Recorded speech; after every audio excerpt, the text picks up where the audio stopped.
Hi good evening. Welcome to గమ్మత్తు ప్రపంచం. మరో గమ్మత్తైన ముచ్చట. చాలా మంది వృద్ధాశ్రమాలు చూసి అయ్యో నేను కూడా ఏడ్చిన రోజులున్నాయి చాలా వీడియోస్ చూసి. ఇదేంటిది తల్లిదండ్రులను ఇట్లా వదిలేస్తున్నారే రోడ్డు మీద, వాళ్ళకి కొంచెమైనా కనికారం లేదా అనేసి. కానీ ఇప్పుడు మనం ఫేస్ చేస్తున్న సిచ్యువేషన్స్ ప్రకారం ఏంటంటే ఒకరినొకలా చూడడం అండి.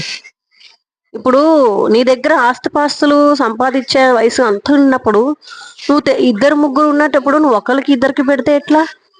అప్పుడు వాళ్ళందరినీ బాగా చూస్తావు, నిన్ను బాగా చూసుకుంటారు వాళ్ళు. ఎందుకంటే నీది వాళ్ళకి కావాలి, సంపాదించిందంతా పేరు ప్రతిష్ట సొమ్మగేర. అయ్యో ఇంక నువ్వు సంపాదించలేవు, సంపాదించే వయసు అయిపోయింది, ఇంకా నువ్వు ఫస్ట్ ఎవరికైతే పెట్టావు వాళ్ళు ఇంక చూడరు. ఎందుకంటే నీ మీద వాళ్ళకి ప్రేమ పోయింది, తగ్గిపోయింది. ఎంతకని మేమే చూడాలి, వేరే వాళ్ళ కదా ఇంకా వాళ్ళ దగ్గరికి వెళ్ళు. ఎందుకంటే అక్కడ నీ దగ్గర ఏం లేదు కదా ఇంకా. అలాంటప్పుడు గుర్తొస్తారు మిగిలిన వాళ్ళు. అటువంటి సిచ్యువేషన్స్ లో మరి మీకు వృద్ధాశ్రమంలో కాకపోతే ఇంకెక్కడ వేస్తారండి? మరి వయసులో ఉన్నప్పుడు మీరు బాధ పెట్టలేదండి వాళ్ళని? బాధ పెట్టారు కదా. చాలా తప్పులు ఉన్నాయండి. మేము చిన్న పిల్లలు, మీరు ఫస్ట్ స్టార్ట్ చేశారండి గేము. మిమ్మల్ని చూసి ఇవతల వాళ్ళు నేర్చుకుంటారు కదా గేమ్. అది ఏ గేమ్ అయినా కూడా అది ఎంతవరకు కరెక్ట్ అండి? మీరే చెప్పండి, మా యూట్యూబ్ ఫ్యామిలీ మెంబర్స్.